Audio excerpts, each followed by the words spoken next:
몇 년 전에 넛지라는 책을 읽었습니다. 혹시 읽은 분 계실지 모르겠네요. 재밌게 읽었는데 이 옆구리를 찌르다 뭐 이런 뜻이죠. 그 책에서 여러 가지 설명들이 있는데 그 책에서 정말 눈에 띄는 단어가 있었습니다. 그게 뭐냐면 선택 설계자라는 단어였습니다. 이게 뭐냐면 누군가가 무엇인가를 선택할 때 영향을 미치기 위해서 설계하는 사람들을 선택 설계자라고 합니다. 예를 들면 CF와 같은 마케팅을 기획하는 사람들 선택 설계자입니다. 그리고 자기가 사용해보고 소개하는 사람들, 예를 들면 제가 저희 집에서 건조기 그리고 식기세척기, 제가 그 두 개를 써보고 어딜 가나 신혼 부부한테는 무조건 그 두 개는 사야 된다. 막 입에 침이 마르도록 막 설명을 합니다. 그러면 아내가 목사가 너무 세속적이라고 많이 혼을 냅니다. 그리고 유튜버들 사람들이 자기 영상 많이 보게 하기 위해서 썸네일들을 굉장히 자극적으로 어그라는 표현도 쓰죠. 그렇게 만드는 것을 보게 됩니다. 이런 일들을 하는 사람들을 선택 설계자라고 할 수 있습니다. 우리는 한 주간의 삶을 살면서 많은 선택을 하면서 삽니다. 무엇을 먹을지, 입을지, 누구를 만날지, 무엇을 할 것인지 여러 가지 선택들을 하면서 살아갑니다. 얼마 전에 미국에서 사시는 저희 아내의 큰아버지가 부산에 오셨어요. 그래서 같이 식사를 하는데 그 큰아버지가 이제 교회를 어디를 섬기냐면 윌로우 클릭 교회, 빌 할베스 목사님 사역했다. 끝이 좋지 않았죠. 간음으로 인해서. 그런데 그 교회가 전 세계 교회에 엄청난 영향력을 미쳤거든요. 사실은 건강한 교회입니다. 교회가 건강하다고 해서 목사와 성도가 건강한 것은 아닙니다. 이것은 구별된 것입니다. 목회보다 더 중요한 것은 목사와 성도가 건강한 것이에요. 꼭 기억했으면 좋겠습니다. 어쨌든 그 교회를 섬기시는데 아들분이 그 교회에서 노숙자 사역을 합니다. 그래서 별명이 뭐냐면 노숙자들의 파더, 아빠인 거. 또 집도 또 굉장히 굉장히까지는 아니죠. 부유합니다. 대저택에 또 마당도 넓고. 그래서 이제 자연스럽게 제가 교육에 대해서 여쭤봤고 미국 교육에 대해서 설명을 듣고 또 윌로우 클릭 교회 사역도 듣고 그 노숙자 사역도 듣는데 이런 마음이 들더라고요. 우리 애 둘이가 미국에서 교육받으면 좋겠다. 이런 생각이 순간적으로 들었습니다. 그래서 우리 둘째 한별이한테 한별은 너 미국 가서 공부할래? 아빠가 보내줄게 이렇게 했는데 한별이는 성격이 관계 중심적이거든요. 그러니까 1초도 생각 안 하고 바로 이야기하면 싫어요. 엄마 아빠 안 가면 저도 안 갈래요. 이런.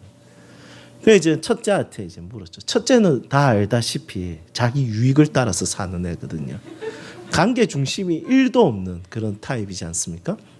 네, 너 갈래? 이랬더니 첫째는 아빠 내가 한번 생각해 볼게요. 하더니 정말 진지하게 10분 동안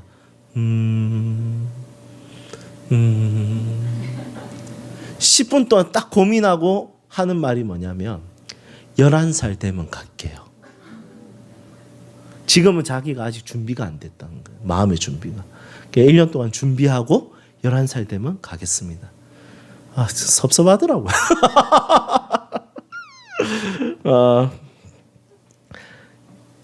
여러분 어린아이들도 자기가 선택하는 이유와 동기가 있더라고요. 누군가 어떤 설계된 게 있겠죠. 경험적으로든지 아니면 타인으로 인해서. 어린아이든 어른이든 다 선택을 하면서 살아갑니다. 하지만 우리가 하는 선택 중에 가장 위대한 선택은 첫 번째 하나님을 예배하는 선택이고요. 두 번째는 하나님의 말씀대로 살기로 선택하는 것이죠. 하지만 우리가 그렇게 선택할 수 있는 것은 우리가 선택할 수 있는 좋은 능력을 가진 자라서가 아니라 성경에 따르면 우리에 대한 선택 설계자가 계십니다. 그분이 누구냐면 바로 성령 하나님이십니다. 성령 하나님께서 우리를 말씀대로 살기로 선택할 수 있도록 그분께서 설계하시는 거죠. 우리가 예배를 선택할 수 있도록 그분께서 설계하십니다. 목사님 내가 선택한 거지.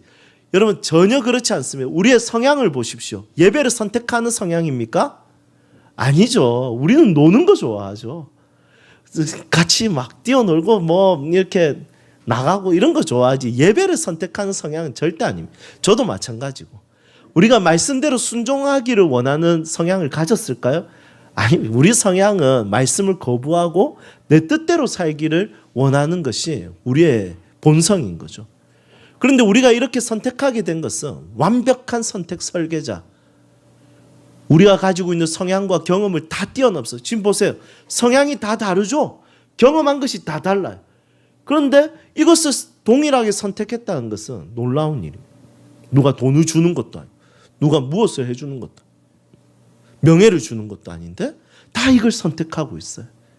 이거는 완벽한 선택 설계자이신 성령 하나님의 역할이라는 것입니다. 여러분, 이것은 우리의 인생의 큰 복입니다. 성령 하나님으로 인해서 예배와 말씀에 순종하고 말씀을 따라 살기로 선택하는 게 되는 삶, 이것이 우리에게 굉장히 큰 복이라는 것입니다. 오늘 이 시간 말씀을 나누는 가운데 이 복이 우리에게 충만해지기를 축복합니다.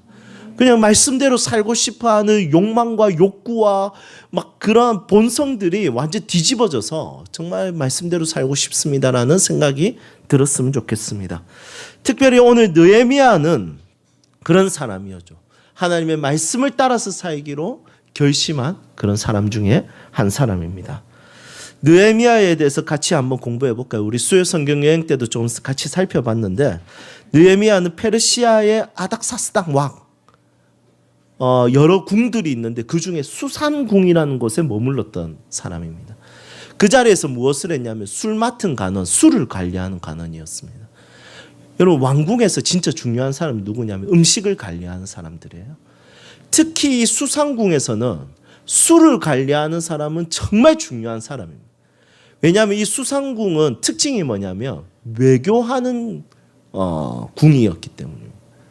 그래서 다른 지역에서 손님이 오시면 이 수산궁에 모셔서 먹이고 술을 마시고 같이 외교에 대해서 이야기하고 잠을 재우는 그런 궁이 바로 수산궁이에요.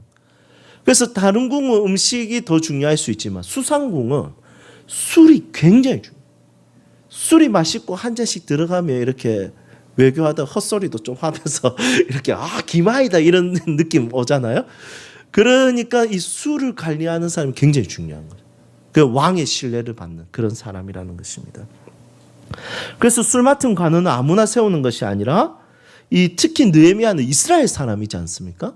그런데 페르시아 왕이 이 사람을 술을 관리하는 그런 고위 간직으로 세웠다는 것은 굉장한 신뢰를 받고 있었다는 증거 중에 하나입니다. 여러분, 오늘 이 말씀을 통해서 우리가 첫 번째 같이 생각해야 될 것은 무엇일까요? 느헤미야를 통해서 그리스도인은 어디서 사는지가 중요해요. 그리스도인은 세상 속에서 사는 자들입니다. 세상 안에서 사는 자들입니다. 이것을 보여줍니다. 그리스도인은 세상에서 도피하는 삶이 아니라 세상 속에서 함께 사는 자들입니다. 하지만 세상 속에서 소명의식을 가지고 사는 자들이죠. 부르심을 따라서. 그래서 이 그리스도인들 중에 소명의식을 가지고 세상에서 일상 속에서 성실하고 충실하게 사는 자들에게 나타나는 독특한 성향이 있습니다. 그건 뭐냐면 교회 공동체를 사랑하는 것이죠. 왜냐하면 세상에서 정말 치열하게 살면 쉴 곳이 필요하지 않습니까? 안식처가 필요하지 않습니까? 쉼터가 필요한데 그리스도인들에게 이 쉼터는 어디냐면 바로 교회 공동체라는 것입니다. 교회는 우리 성실한 삶을 사는 자들에게 쉼터가 되며 도피처가 됩니다.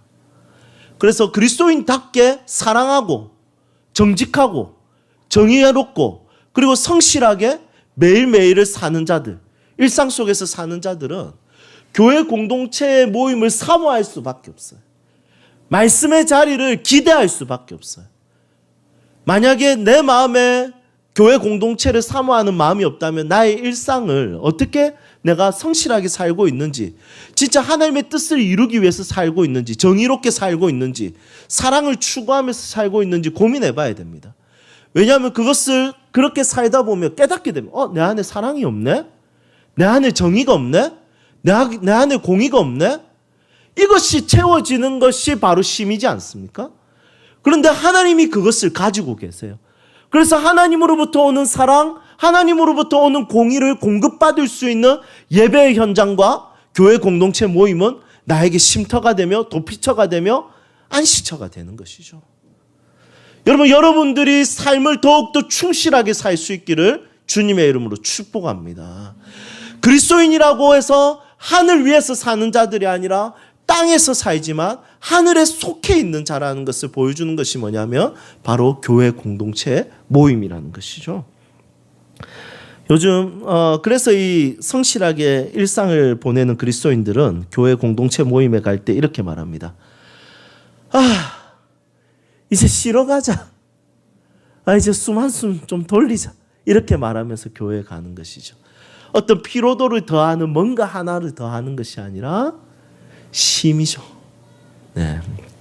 요즘 젊은 자매 집사님들이 자발적으로 마을 모임을 하고 있습니다. 코로나19로 인해서 2021년 목회 계획에는 사실은 마을 모임을 계획하지 않았습니다. 그런데 집사님들이 자발적으로 줌으로 주일 점심 식사 시간에 식당에서 식사를 하면서 모임을 가지고 있습니다. 참 보기 좋습니다. 저희 아내도 이제 마을에 속해 있으니까 화요일에 이렇게 줌으로 모임에 참석하는 것을 봤습니다. 제가 이제 대학원 수업 마치고 저녁 11시쯤에 집에 와서 방에 들어가려고 문을 딱 열고 들어가려고 하는데 아내가 나가 말 모임 중이야 이렇게 하는 걸 봤습니다. 그리고 이제 나가서 기다렸더니 저녁 12시까지 거의 2시간 동안 컴퓨터 앞에 앉아가지고 말씀 나누고 기도 제목 나누고 기타까지 치면서 서로 찬양하고 기도해야 하는 걸 보았습니다. 육아하면서 직장 생활하면서 매일을 치열하게 사는 집사님들에게 마을 모임은 피로를 더 키우는 모임일 줄 알았는데 그게 아니라 우리 집사님들에게는 쉼이었으며 마음을 나누는 시간이었으며 함께 기도하는 자리였습니다. 부르신 삶의 현장에서 매일을 성실하게 치열하게 사는 자가 누리는 가장 큰 축복은 교회 공동체 모임에 대한 갈급함이 생기는 것입니다. 여러분, 그런 믿음의 사람들이 되기를 주님의 이름으로 축복합니다. 느헤미야는 아닥사스 당의 수상궁에서 충분히 이제 잘 먹고 잘 살 수 있고 명예를 가지고 살 수 있었는데, 그런데 이 느헤미야는 그렇게 자신의 삶을 끝내지 않았습니다. 느헤미야에게 들려오는 소식이 있었어요. 그 소식이 뭐였냐면 팔레스틴 예루살렘에 대한 소식이었습니다.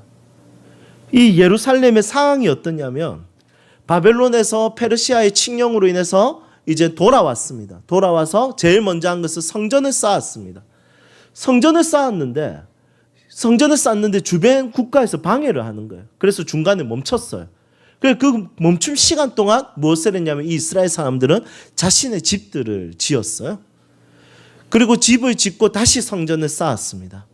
성전을 다 쌓고 나니까 이들이 이제 영적 방심이 온 거예요. 그래서 이제는 뭐 좀 쉬자 해서 막 쾌락을 즐기고 이방 여자들이랑 결혼하고 죄를 짓고 이렇게 하는 거예요. 그래서 그걸 보는 에스라가 이제 열이 받아가지고 말씀을 들고 와가지고 뭐야 하면서 말씀을 선포하고 기도하고 이랬더니 막 부흥이 일어나는 거예요. 그 이제 심적 부흥이 일어났죠.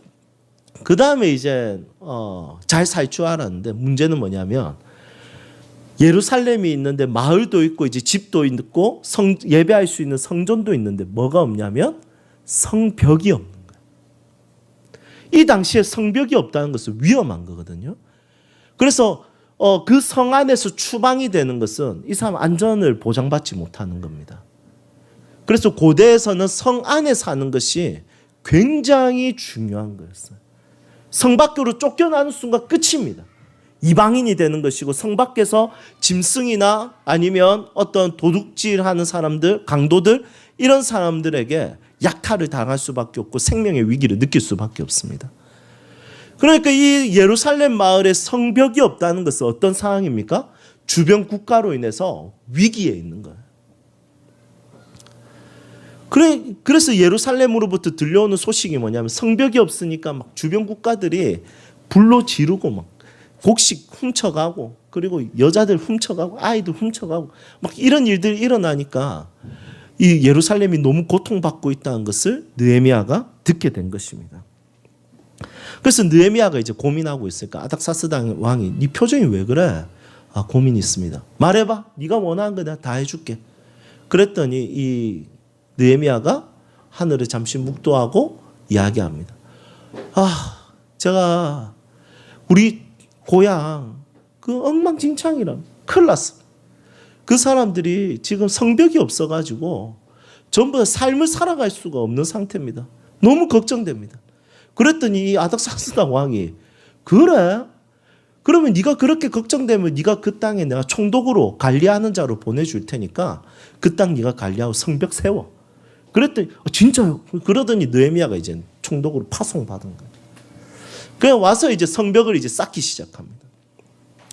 성벽을 쌓으니까 그 바로 윗지역에 사마리아라는 지역이 있는데 그 지역에 먼저 총독으로 온 사람이 있습니다. 그 사람 이름이 뭐냐면 산발랏이라는 사람.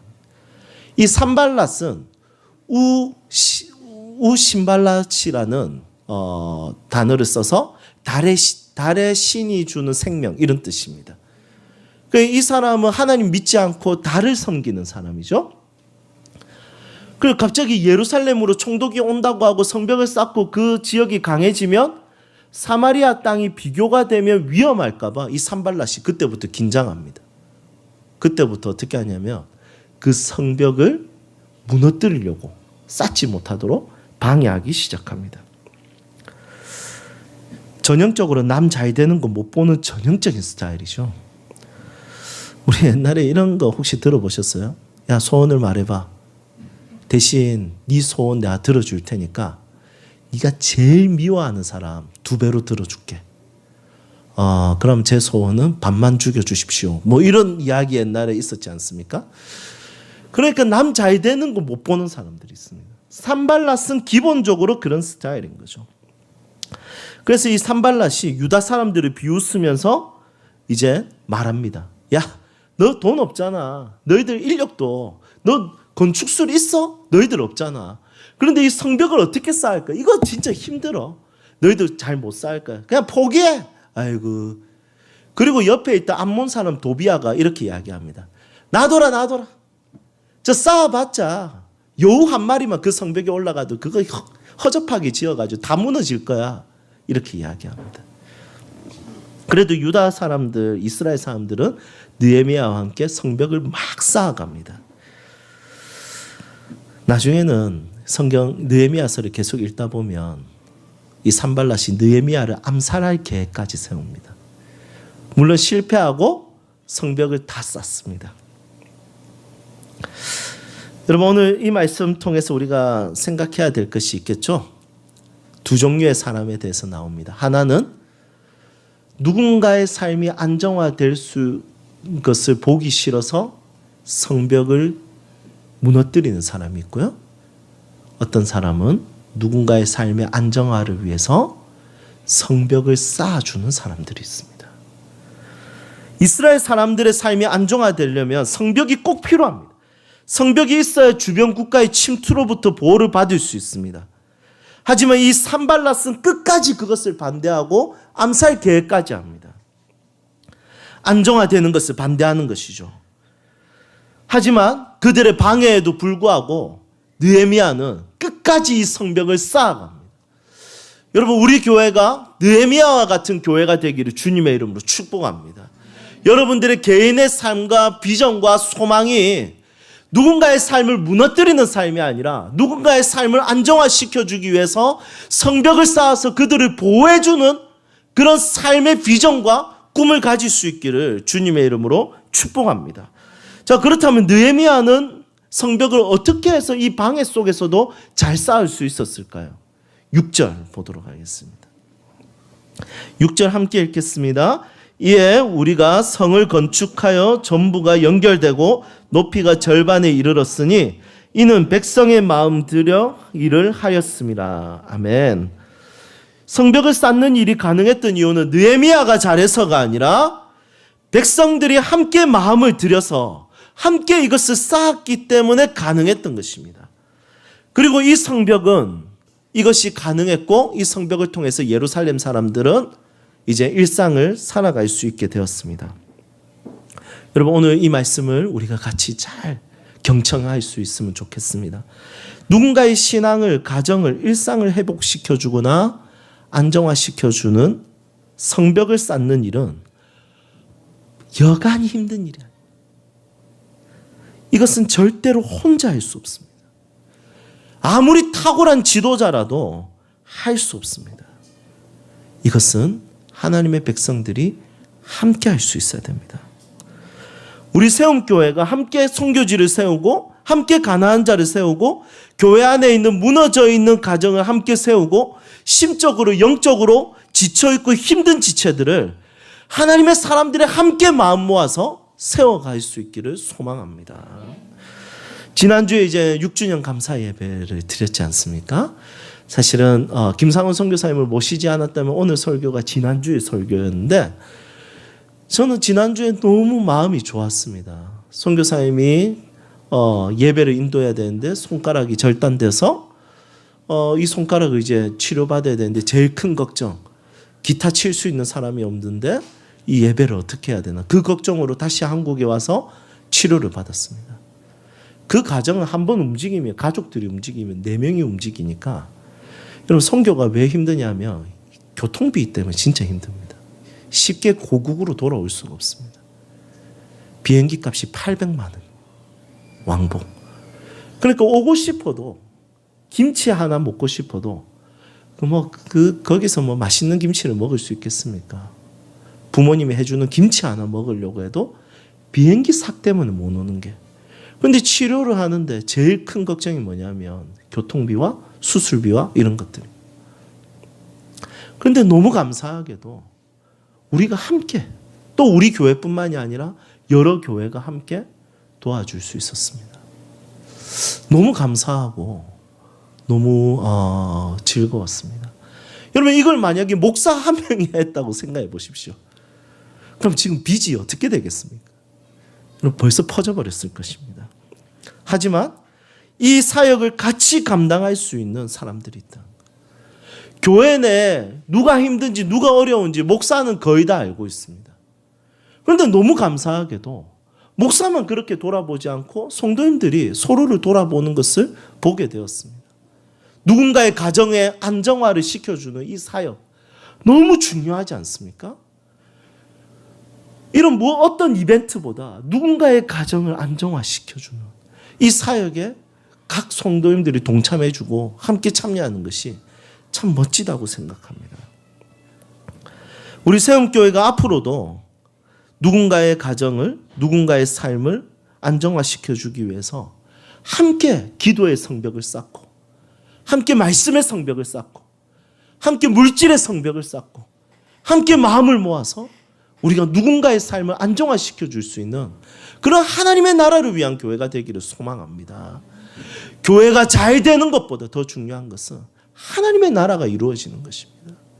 이 땅에 소외된 자들을 돌보고, 가난한 자들을 돌보고, 아픈 자들을 돌보고, 고통받는 자들을 돌보고, 예수 그리스도의 복음을 모르는 땅과 사람들을 위해서 함께 마음을 모아서 복음을 전하기 위해서 몸부림을 치며 함께 사역을 감당하는 그런 믿음의 교회들이 되기를 소망합니다.